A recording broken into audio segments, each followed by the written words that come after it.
मुख्यमंत्री योगी ने इशारों में सपा पर बोला जोरदार हमला। गलत सरकार ने राम भक्तों पर चलवाई गोलियां, अच्छी सरकार ने कराए राम दर्शन। योगी का ये बड़ा बयान सामने आया है। 2017 से पहले देश में यूपी को बीमारू राज्य विकास में ब्रेकर के तौर पर जाना जाता था। 2017 के बाद विकास का ब्रेक थ्रू बनकर देश में उभरा है। उत्तर प्रदेश केसीसी के माध्यम से किसानों को बिना बैंक जाए त्वरित लोन देने का देश का पहला जिला बना है फर्रुखाबाद पहुंचे सीएम योगी ने पूर्व कैबिनेट मंत्री स्वर्गीय ब्रह्मदत्त द्विवेदी को याद करते हुए कही बड़ी बात। सपा के चिरहरण दृश्य को बेनकाब करने वाला कोई एक भारत माँ का लाल था तो वह फर्रुखाबाद के सपूत स्वर्गीय ब्रह्मदत्त द्विवेदी थे। फर्रुखाबाद के लोगों को गंगा एक्सप्रेसवे के लिए किसी के पास जाने की जरूरत नहीं है। 100 किलोमीटर का सर्वे पूरा हो चुका है। गंगा एक्सप्रेसवे से फर्रुखाबाद हर कीमत पर जोड़ा जाएगा। थाना कादरी गेट क्षेत्र के क्रिश्चियन इंटर कॉलेज ग्राउंड का मामला।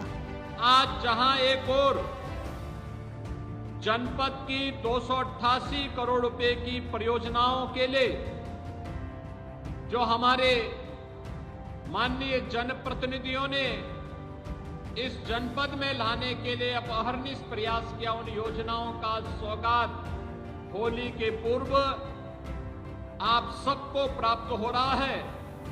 वहीं साथ ही साथ आज देश की एक महत्वपूर्ण योजना प्रधानमंत्री मोदी जी के विजन को सबसे पहले जमीनी धरातल पर उतारने वाला कोई जनपद, digital public infrastructure for agriculture AgriStack योजना, इस योजना को जमीनी धरातल पर उतारने वाला पहला जनपद, आज किसान क्रेडिट कार्ड की 10 मिनट के अंदर लोन की सुविधा से जुड़ने वाला पहला जनपद देश का फर्रुखाबाद बना है।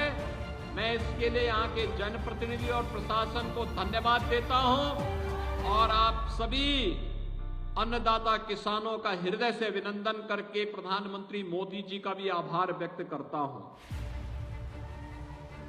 अब इस योजना के लागू होने से हम सब जानते हैं कि यह योजना जैसे ही लागू होगी, होने के साथ ही एग्रीस्टेक योजना के कारण यहां पर डिजिटली केसीसी की सुविधा अन्नदाता किसानों को प्राप्त हो जाएगी और इसके लिए 4 बैंक, भारतीय state bank, bank of Baroda, Punjab national bank, bank of India, ये सभी सहयोग कर रहे हैं। यहां की सफलता के बाद पूरे प्रदेश के अंदर और पूरे देश के अंदर योजना लागू होने जा रही है, क्योंकि पायलट इम्प्लीमेंटेशन के माध्यम से हम लोगों ने पहले चरण में जनपद फर्रुखाबाद को लिया और फर्रुखाबाद के बारे में जब यहाँ पे चर्चा भी माननीय सांसद जी और माननीय विधायक जी कर रहे थे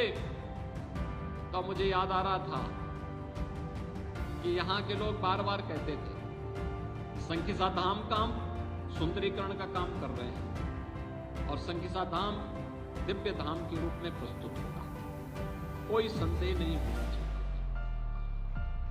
बाबा नीम करोली के धाम के भी सुंदरीकरण की एक कार्य योजना हम लोगों ने प्रस्तुत करने के लिए कहा और मां गंगा की अविरल और निर्मल धारा के लिए नमामि गंगे परियोजना के माध्यम से प्रधानमंत्री मोदी जी का जो अभियान चल रहा है, इस पर पहले की तुलना में बहुत काम हुआ है। जो बचा है प्रयागराज कुंभ के पहले हम उस काम को भी पूरा करेंगे। यहाँ पर सांसद जी भी कह रहे थे और हमारे विधायकगण भी कह रहे थे, बार बार कहते हैं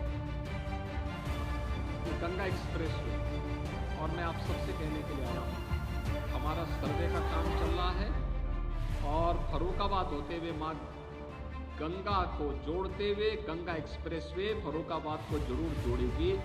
उसके लिए हम लोग अपने पहले भी कह चुके हैं कि कार्य होना है। फर्रुखाबाद वासियों को इसके लिए किसी के पास जाने की आवश्यकता नहीं है। डबल इंजन की सरकार डबल स्पीड से चलती है। जनप्रतिनिधिगण आपकी मेहनत करते हैं, प्रयास करते हैं और योजनाओं को आपकी जमीनी धरातल पर लेकर जाएंगे। 100 किलोमीटर का हम सर्वे का कार्य पूरा कर चुके हैं। हम लोग इसको गंगा एक्सप्रेस वे से लेकर के और बुंदेलखंड एक्सप्रेस वे तक जोड़ने की इस पूरी कार्य योजना को जमीनी धरातल पर उतारने के लिए बड़े कार्य योजना के साथ काम कर रहे हैं। फर्रुखाबाद आने वाले समय में कानपुर की तर्ज पर एक आधुनिक जनपद बनने की ओर तेजी के साथ कोई संदेह नहीं होना चाहिए। बहनों भाइयों, ये जनपद ने जिस जनपद ने ब्रह्मदत्त द्विवेदी जी जैसे सपूत दिए हों, जिनका जीवन राष्ट्रवाद के लिए समर्पित है, और आप सब जानते हैं समाजवादी पार्टी के चीर हरण के दृश्य को बेनकाब करने वाला कोई एक भारत मां का लाल था तो वह थे किसी धरती के सपूत स्वर्गीय ब्रह्मदत्त द्विवेदी। उन लोगों ने उस समय समाजवादी पार्टी के उन षड्यंत्रों को पूरी तरह दूर करते हुए एक आह्वान किया था, राजनीति का शुद्धिकरण होना चाहिए, अपराधीकरण समाप्त होना चाहिए। और बहनों भाइयों, मैं आभारी हूं आप सबका, आदरणीय प्रधानमंत्री जी का, प्रदेश की जनता जनार्दन का, कि हम लोगों ने प्रदेश की कानून व्यवस्था को आज ऐसा बना के रख दिया है कि पूरे देश के अंदर कानून का राज के बारे में जब चर्चा होती तो उत्तर प्रदेश की सब लोग चर्चा करते हैं।